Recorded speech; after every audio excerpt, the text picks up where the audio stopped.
Life Prepper here, and there's 5 viruses they say they consider scarier than Ebola.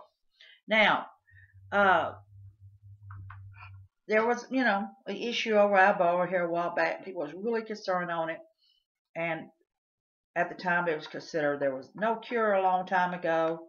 People on their outbreaks, it says it is a significant threat in specified regions that has been identified, certain Central and Western Africa. And then it's Institution for Disaster and Emergency Preparation in Florida. In my opinion, it's not an immediate threat for those in the United States, it says. That's what it says. Now, there is other viruses to think about. It's talking about rabies. Over the past 100 years, rabies has declined significantly as a public health threat it's talking about. However, in certain places where people are bitten by bats, and the saliva when they are bitten by infected animals such as dogs or bats. The problem is a lot of people in these countries don't realize that bats, they don't think about it. They're in areas, a lot of them, they cannot get treated for it. So if you read up on it, you know what it goes from one stage to another. They get where they don't want water. They start foaming at their mouth. They start getting upset. And rabies is something to think about.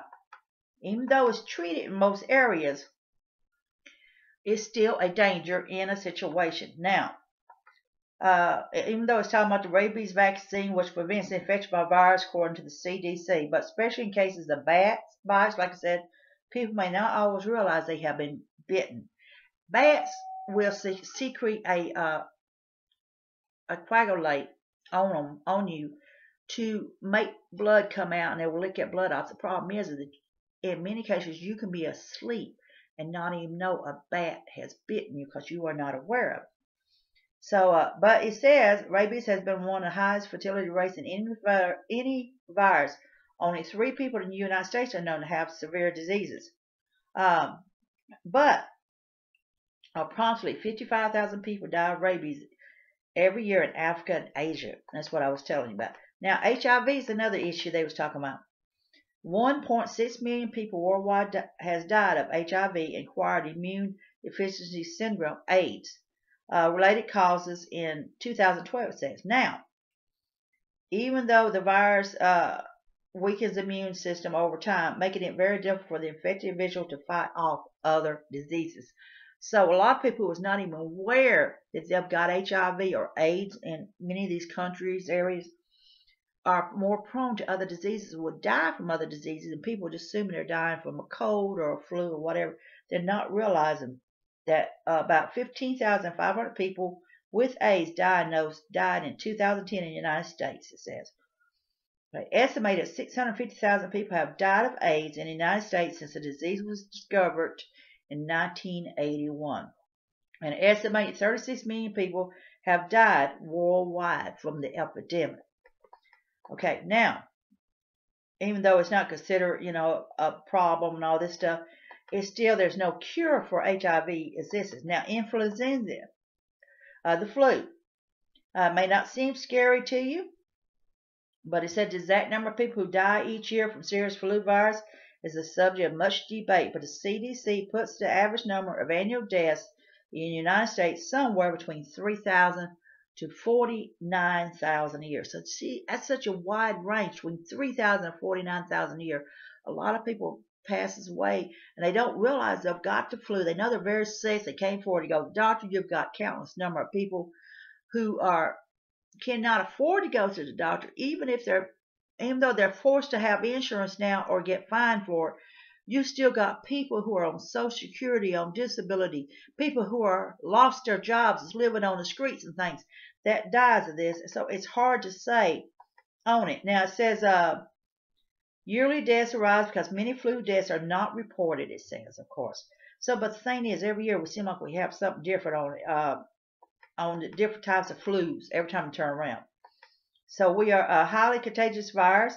Influenza sickens far more people than it kills, with the estimate 3 million to 5 million people having seriously ill years from the virus. Worldwide flu causes estimate 250,000 to 500 deaths every year.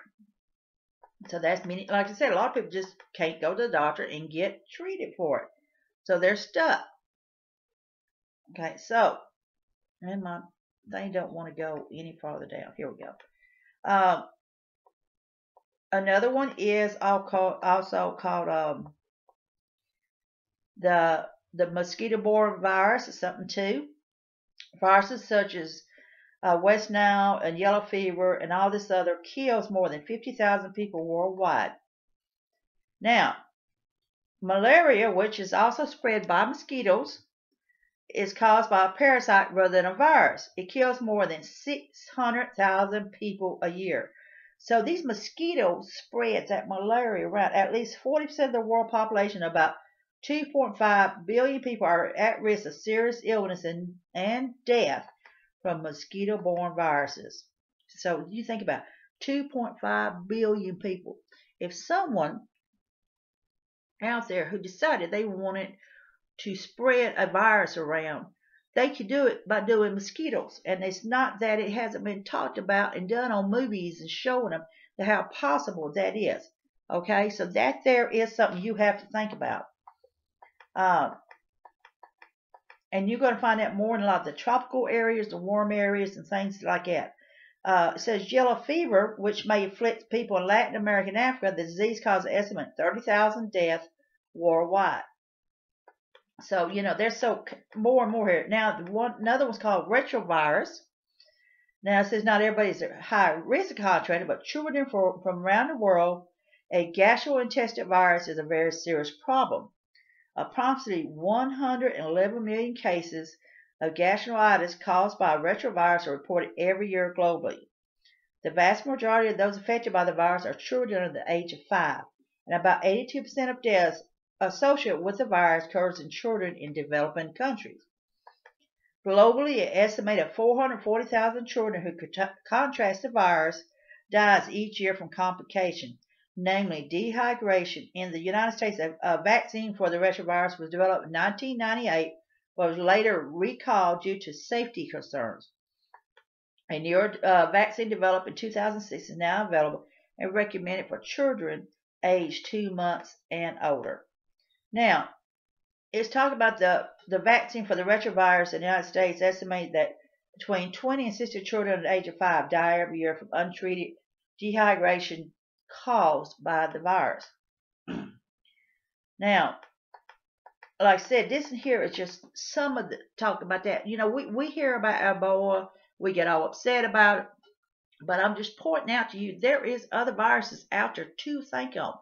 So think about it in the warmer climates. You got mosquitoes, you got other things to think about on.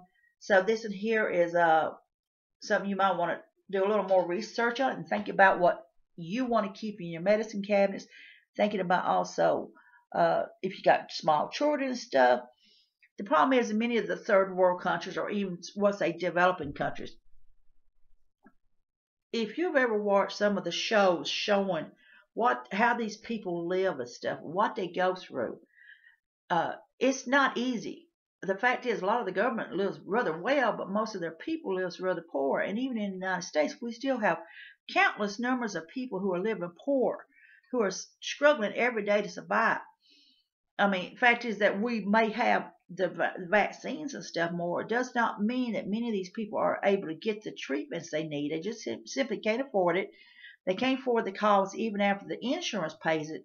So there's a lot to think about. But in the other countries there where they have to count on people to come and help them for this is a thing they look at. And the sad thing about it, many of the people in their own government steals the vaccines and stuff and puts it on the black market. Often these groups and societies that's over there trying to help the people has to buy back the very same vaccine that they had shipped over. So it's a lot to think about. You've got retrovirus, you've got the rabies virus, you've got the HIV virus, you've still got the Ebola virus, but you got the flu. So you got 5 viruses right there, to think about in that situation. Yellow fever and other things that mosquitoes can do, bites from bats and stuff, children getting bitten and not even saying anything about it because they're kids or whatever. People getting bitten out there, homeless and stuff that don't go to the doctor get treatment. There's so many different types of viruses. So this is Live Prepper here. I want you to do your research and think about some of this I've told you. Be safe, be happy, and bless you all.